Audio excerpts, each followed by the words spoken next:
Sunday School at Second Baptist. I'm glad you could be with me today. We're going to continue in the third chapter of Colossians today. And when we started this chapter, Paul was talking about the new man or the new self. As a person becomes a Christian, they begin to put on the new self and throw off the old habits, and God begins to change us. And so he's trying to describe that to these new believers. And so we studied the first part of the chapter, and now we're going to begin and pick up at verses 18 and go through the end of, actually the end of Colossians is the way that they do this. I believe I'm saying that right. I think next week they go to Philemon. That's right. So let's get started, and let's begin by reading verses 18 and 19, which this is chapter 3 now of Colossians, verses 18 and 19. Wives, be subject to your husbands as is fitting in the Lord. Husbands, love your wives and do not be embittered against them. So this is, you often hear sermons preached about from this verse or others, that talk about the relationship between husbands and wives. And, it says, one of the things it says here is, wives, be subject to your husband. And, in our modern society, of course, that's not what you're going to hear on TV, is it? But the Bible is telling us that for a reason, and to be subject doesn't necessarily mean you're like a slave or a servant to your husband. That's not what it means. But to me, the way that I view it is that if there's only one, real boss in the family, it's hard to have two, and I don't want to be it. And so if Clint gets to be the boss of the family and I don't have to, then that's great, And I think there is a reason that God suggested that it be this way in the Bible, where it says this, is because I have seen the opposite. And if you've seen the opposite, then you realize why it's good for it to be this way, because I have seen relationships where the wife was very dominant. She was the boss. She told the husband what to do, and he did it, and when you have that relationship, then the husband is not going to step up and become the leader that he might be, because there's already a leader and he's chosen not to be. And I feel like that with the men being leaders in our church is a fine thing, and we support them in that. And I try very hard not to portray myself as being anything but, letting others be the leaders, So I think that's an important point that we can take out of this scripture. And then the other says, husbands, love your wives and do not be embittered against them, And so it kind of gives two different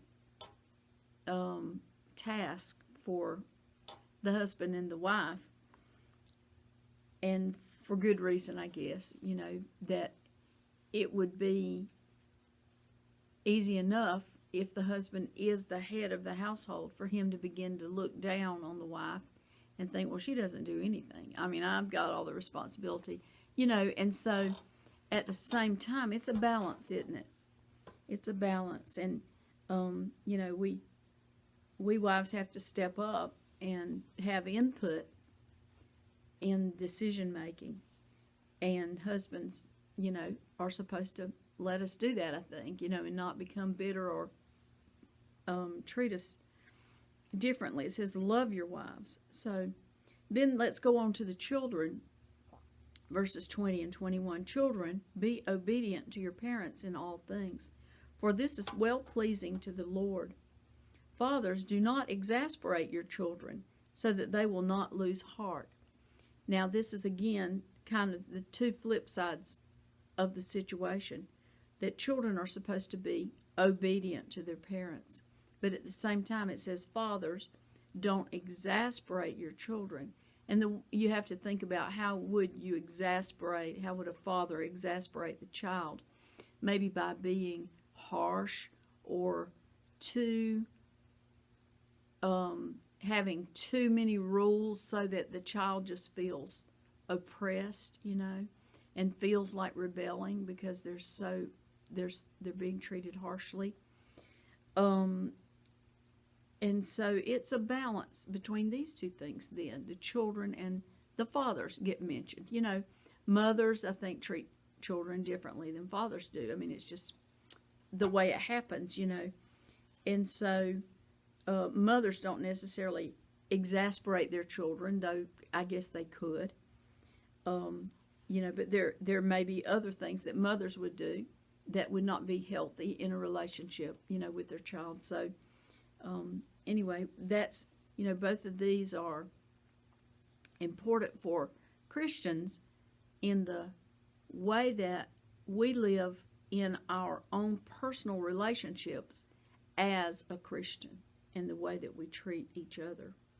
And then it moves on, and in verse 22, it says, slaves, in all things obey those who are your masters on earth, not with external service as those who merely please men, but with sincerity of heart, fearing the Lord. Now, of course, we don't have slaves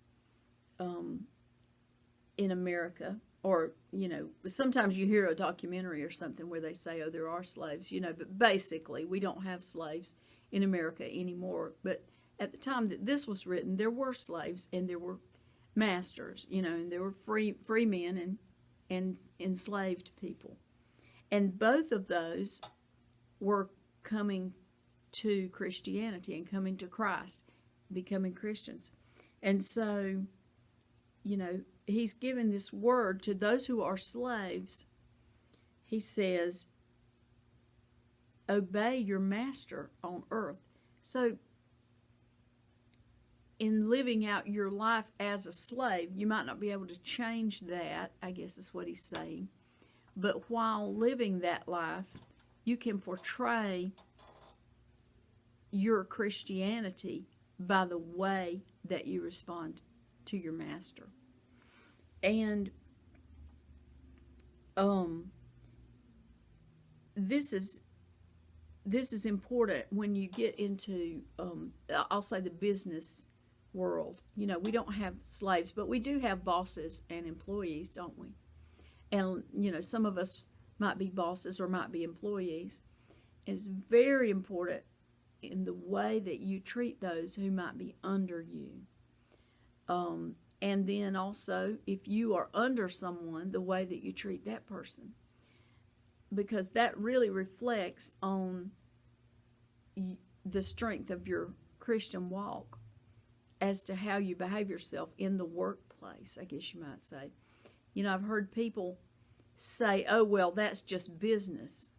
And I really, when I first few times I heard that, I thought, well, I don't know all about business then, because I didn't realize that people did these sorts of things in business. But after I thought about it for a while, I thought, no, that's just an excuse for doing things harshly to another person and calling it business. So I don't agree with that anymore. If somebody says, oh, well, that's just business, I don't agree with that. I think that our Christian walk should be a walk that we walk every day, not just on Sundays or on Wednesday night when we're at the church. It has to be every day and with every encounter that we have with people.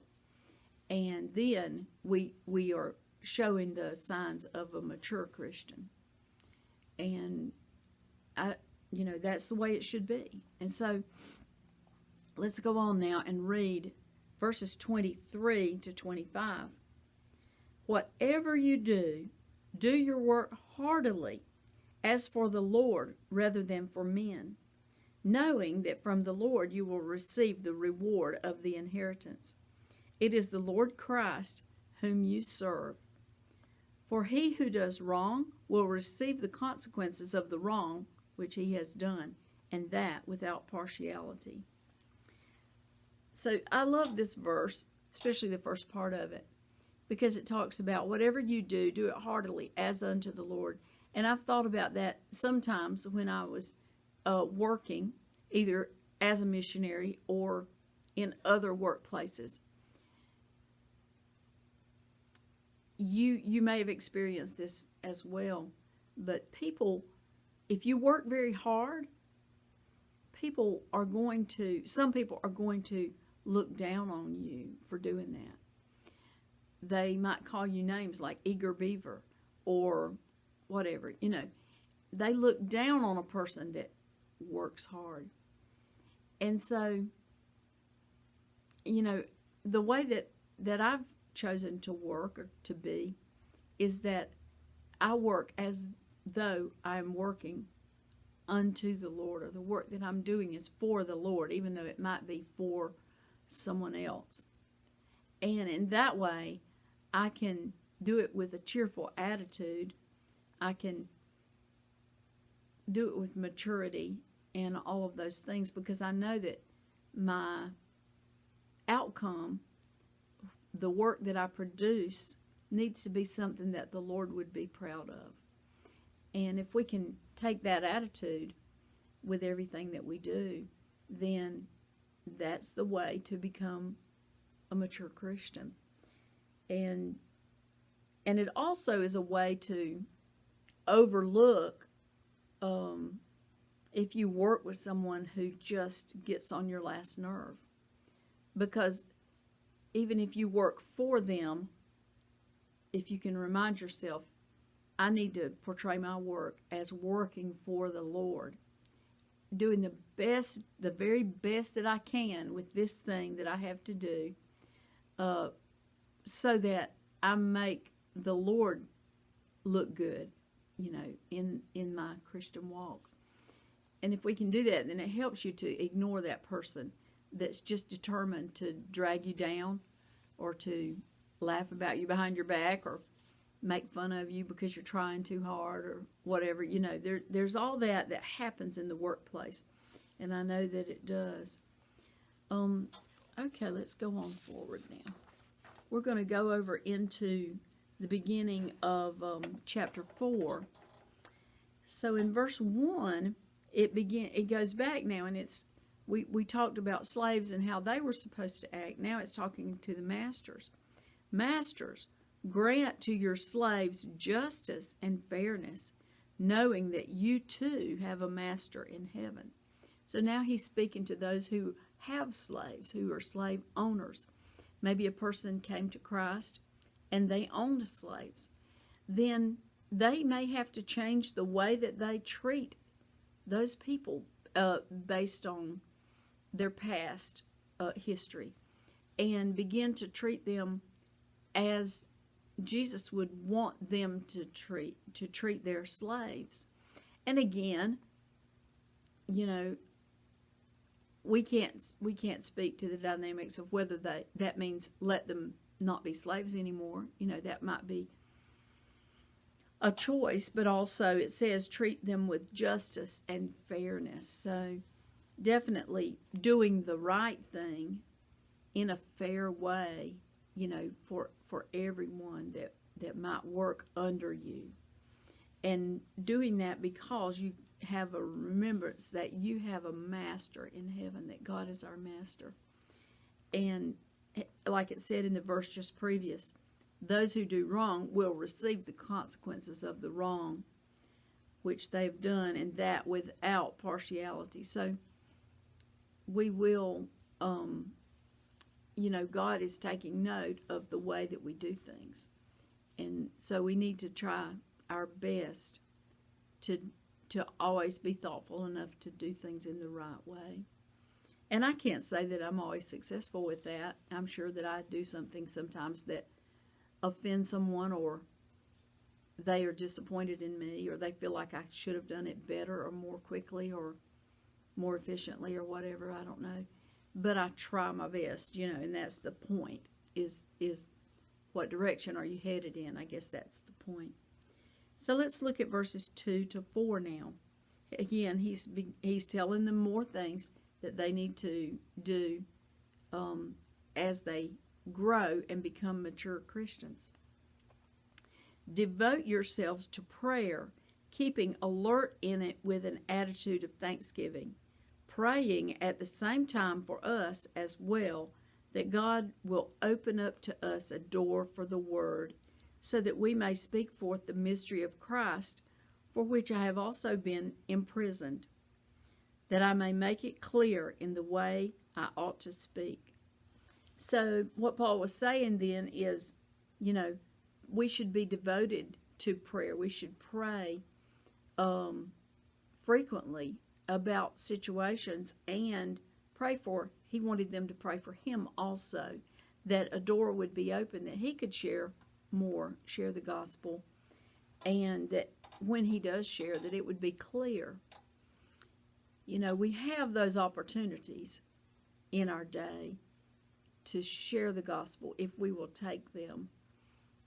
I had an opportunity today, which is Thursday, to talk with someone who was looking at houses, and just, it was just a moment. It was not a long, drawn-out conversation. It was just a moment where that person suddenly just opened up and said something and made themselves open and vulnerable, I guess you might say. And I responded back, and hopefully I said the right thing. But I responded back, and I took the seriousness of what they had said and tried to also answer that in a serious way, and I feel like that's what we need to do, is when those opportunities present themselves, that the things we say may be clear. We need to pray for each other, that we would have those chances, and then that what we say would be clear, and that the other person would be able to take that away and hold on to it and let it mean something in their lives, I guess you might say. Let's look then again in verses 5 and 6. Conduct yourselves with wisdom toward outsiders, making the most of the opportunity. Let your speech always be with grace, as though seasoned with salt, so that you will know how you should respond to each person. So I think this kind of adds on to what I was just saying. It says conduct yourself with wisdom toward outsiders. And when he says outsiders, I think he's talking about people outside the body of believers who may look at us and not understand what a Christian is. And we want to conduct ourselves in a way that is wise toward those people, so that they can look at us and, some people say you're the only Bible that some people will ever read, so that they can look at us and see that, hey, there's something there. There's something different. This person is willing to have a spiritual conversation with me. This person cares about my problem, or this person genuinely will pray for me if I have a sickness or whatever it is. People begin to know that about you. And then at the end of that sentence, it says, making the most of the opportunity. So an opportunity presents itself to us, whether we're at the pharmacy getting our medicine, or we're at the grocery checking out, or someone we run across, in the aisles of the grocery store, or the man who's putting the vegetables on the shelf, or whoever that we come across, an opportunity will present itself. And then what we do with that is what we need to be prepared for. We need to think about those things.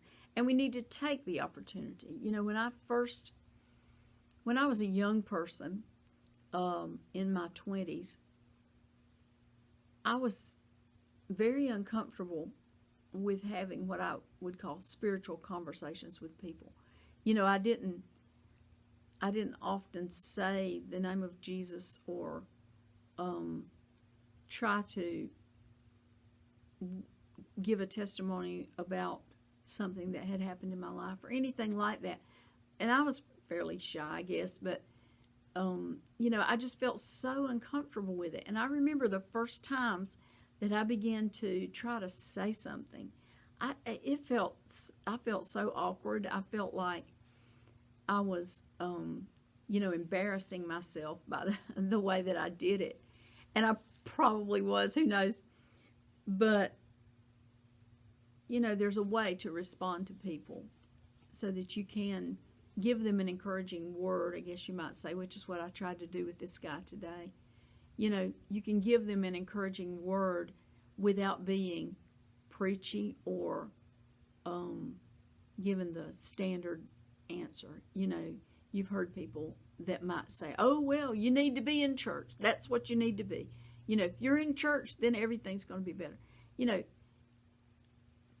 and that's not untrue. That's not untrue. But when someone has a hurt in their life, you need to really get deeper than just saying you need to come to the building where we go and worship. You need to deal deeper than that, you know, and address the spiritual need that's there.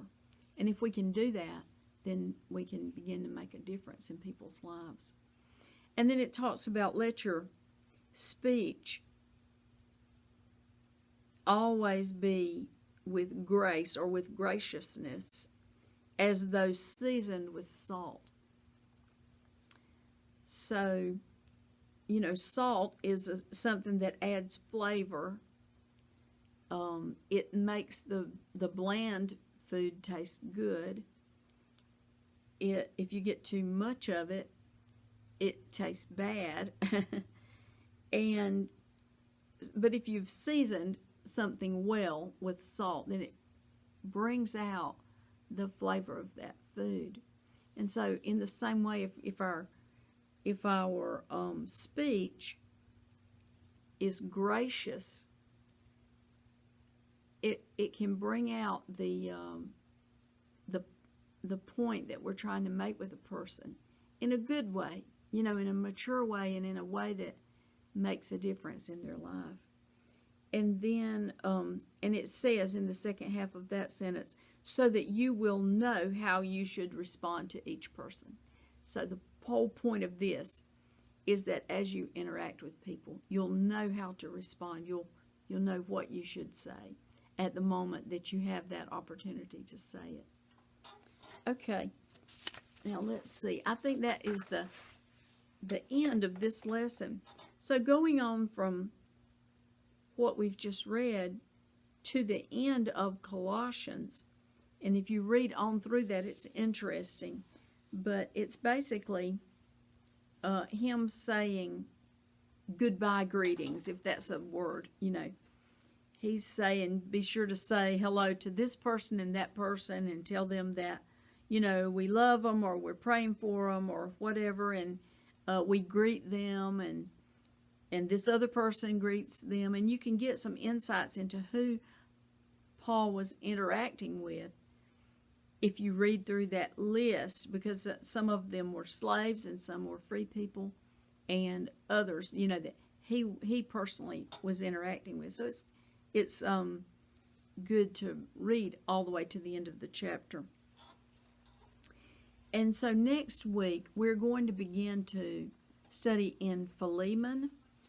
And Philemon, you know, there's not chapters in Philemon because it's just one little book or little letter, but it's just one. And so just read through it this week if you have an opportunity, and then you'll be ready for next time, and we'll look at that together as we go forward through the month of December. So thank you for being with me, and I appreciate you watching, and appreciate your prayers for me that I will be wise in the things that I say, and I'll